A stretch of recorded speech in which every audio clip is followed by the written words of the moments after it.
Bulldozer న్యాయం మీద సర్వోన్నత న్యాయస్థానం 2024 నవంబర్లో వెలువరించిన తీర్పు ధిక్కరణకు గురైందంటూ దాఖలైన అనేక పిటిషన్లను సుప్రీంకోర్టు ఇటీవల ఆయా రాష్ట్రాల హైకోర్టులకు బదిలీ చేసింది. దేశవ్యాప్తంగా వందలాది కేసులు స్థానిక అంశాలతో విభిన్న వాదనలతో ముడిపడి ఉన్నందున కేసు మెరిట్ని బట్టి హైకోర్టులే వాటిని తేల్చడం సముచితమని సుప్రీంకోర్టు భావించింది. అక్రమ నిర్మాణాల కూల్చివేతలకు బుల్డోజర్ల వాడకంపై అడ్డంకులేమీ ఉండబోవని, అయితే ఆ కూల్చివేతలు చట్టబద్ధంగా నోటీసుల జారీతో తగిన గడువుతో జరగాలని కోర్టు పేర్కొంది.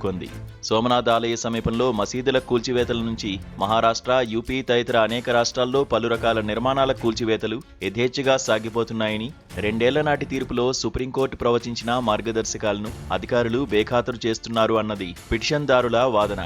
ఆ తీర్పు అప్పటికి వివిధ సందర్భాల్లో నిందితుల ఇళ్ల కూల్చివేతలకు సంబంధించిందని మాత్రమే చెబుతూ ధిక్కార పిటిషన్లను హైకోర్టులు వీలైనంత వరకు 4 నెలల్లోనే పరిష్కరించాలని సూచించింది. విస్తృత చర్చకు దారితీసిన ఈ తీర్పు వెలువడిన 4 రోజులకు అలహాబాద్ హైకోర్టు న్యాయమూర్తి ఇదే బుల్డోజర్ న్యాయానికి సంబంధించి చేసిన వ్యాఖ్యలు క్షేత్రస్థాయి వాస్తవానికి అద్దం పడుతున్నాయి.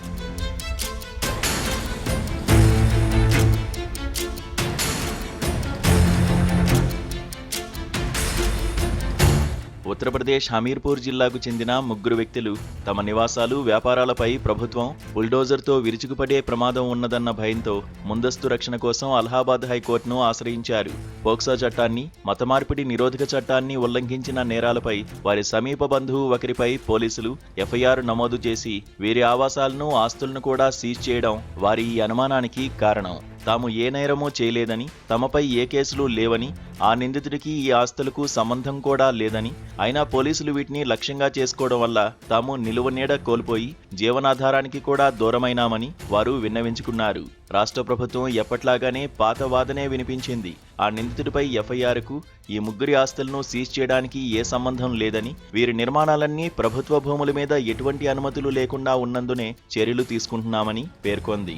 ఈ మాటలు న్యాయమూర్తుల్లో ఒకరైన జస్టిస్ అతుల్ శ్రీధరన్కు బాధతో పాటు గట్టి ఆగ్రహమే కలిగించినట్టున్నాయి. ఎలక్ట్రానిక్ మీడియా, సోషల్ మీడియా ద్వారా తక్షణ బుల్డోజర్ న్యాయాన్ని నిత్యం చూస్తున్న సమాజం రక్తదాహాన్ని తీర్చడమే లక్ష్యంగా ప్రభుత్వం ఇళ్ల కూల్చివేతలకు ఒడిగడుతోందన్నారు ఆయన. పిటిషన్దారుల ఆస్తులు అక్రమమైనవన్న ప్రభుత్వ వాదన నిజమే అనుకున్నప్పటికీ అవి రాజకీయ నేతల ఆశీస్సులు, అవినీతి అధికారుల ప్రమేయం లేకుండా రాత్రికి రాత్రే పుట్టుకురావని ఆగ్రహించారు. చిన్న ఇల్లు కట్టడానికి పేదవాడు మొక్కలు చెక్కలవుతాడు, కానీ తగలబెట్టడానికి మాత్రం మీరు వేసమెత్తు పశ్చాత్తాపడరు అంటూ ఉర్దూ కవి బషీర్ బద్రు కవితను ఆయన ఉటంకించారు.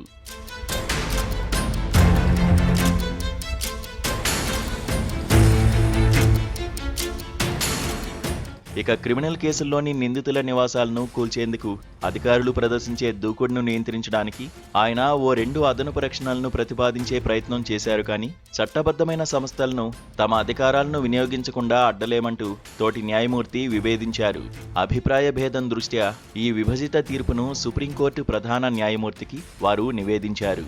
ప్రయాగ్రాజ్లో అక్రమ నిర్మాణాల పేరిట నిందితులు, వారి బంధువుల ఇళ్లను కూల్చివేయడంపై గతేడాది ఏప్రిల్లో ఎంతో ఆవేదన చెంది నిలువునీడ ప్రాథమిక హక్కులో భాగమంటూ యూపీ ప్రభుత్వంపై తీవ్ర ఆగ్రహం వెలుబుచ్చిన సుప్రీంకోర్టు 2 ఏళ్ల నాటి తన మార్గదర్శకాలకు భిన్నంగా క్షేత్రస్థాయి పరిస్థితులు కొనసాగడంపై అసంతృప్తిని ప్రకటించి ధిక్కార పిటిషన్లను స్వీకరించి ఉంటే బాగుండేది. నేరాన్ని అధికార బలంతో కాక న్యాయ ప్రక్రియ ద్వారా నిరూపించాలన్న ఆ మార్గదర్శకాల సారాంశం అమలు కానందుకు ఆగ్రహించి ఉంటే సముచితంగా ఉండేది.